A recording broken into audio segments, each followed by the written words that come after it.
Here's your money briefing for Monday, October 23rd. I'm J.R. Whalen for the Wall Street Journal. For many people, they'd get a lot more work done during the day if coworkers would cut the chit-chat and just leave them alone. But does being left alone put them at risk of being left behind?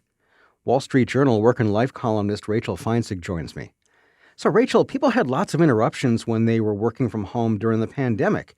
Why has this become more of an issue now? It's true that we had interruptions. Some of us were home with our kids trying to do school and all of our lives from the dining room table. We do know that working from home and time during the pandemic really cut down on things like office politics, gossip, just these things that are kind of simmering under the surface, like our shadow work lives that often take us away from our actual jobs. And now that we've seen both companies doubling down on calls to have people come back to the office, we recently had a story that many companies aren't just checking if you've badged in for the day, but how many hours that you're staying.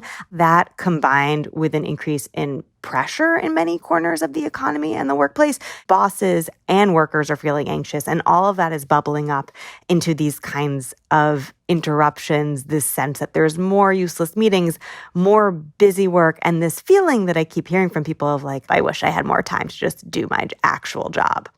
Yeah, when it gets to the chit-chat, short of standing up and shouting, everybody needs to shut the you-know-what up.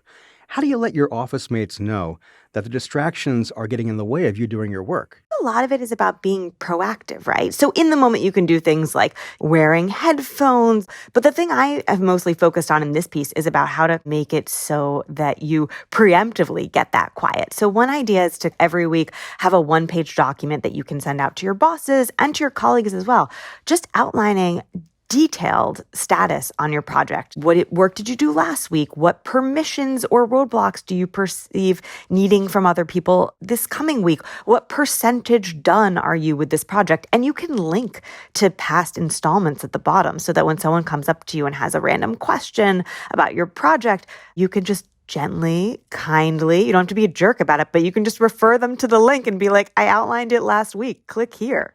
But what if it's the boss who's interrupting you and pulling you away from your work? How should somebody handle that?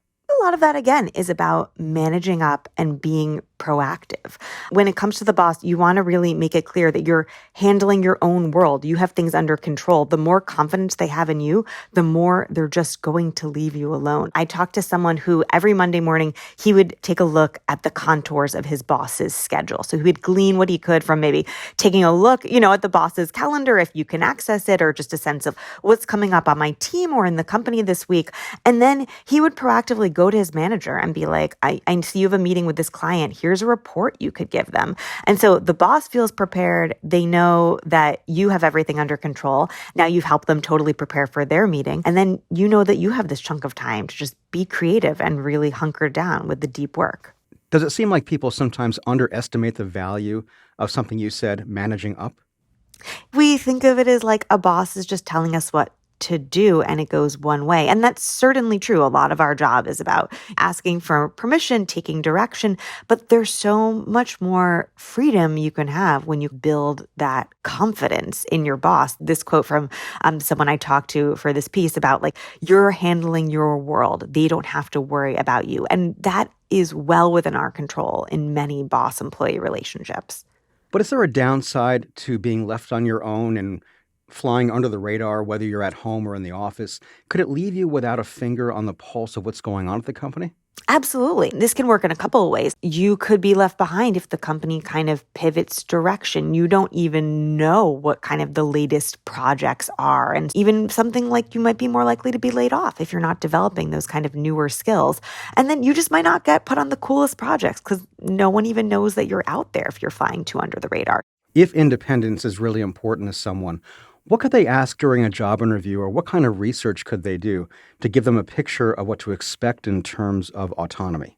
So this was a suggestion from Michael Solomon, who helps to lead this organization called 10X Management. And it's really interesting. They're actually agents for top tech talent. And part of it is on like the freelance marketplace. And his suggestion was to ask about how a team handles mistakes. And so you could ask that to a CEO. You could ask that to members of the team. And he said it's really telling because if it's a situation where people aren't comfortable with mistakes or failures that happen and the boss is going to be pushing those on you or trying to cover them up, that can really slow down work and just embroil you in a lot of drama that you probably don't want to be a part of. So that's one thing to ask. And then another thing is just to think about the size of the organization. He recommends organizations between 25 to 500 employees if this is something you're really interested in, valuing autonomy. Companies that are super small, there's the possibility that, there's not enough people to do the work. So you end up just getting wrapped up in everything. And then when it gets too big, we do see a lot more of this bureaucracy and red tape and needing a million approvals that can really slow things down for people who want to feel like they are just producing every day. That's Wall Street Journal columnist Rachel Feintzeig. And that's it for your Money Briefing. We'll be back tomorrow morning with WSJ's Lindsay Ellis to discuss why some young entrepreneurs are dropping out of college to start their own AI startups.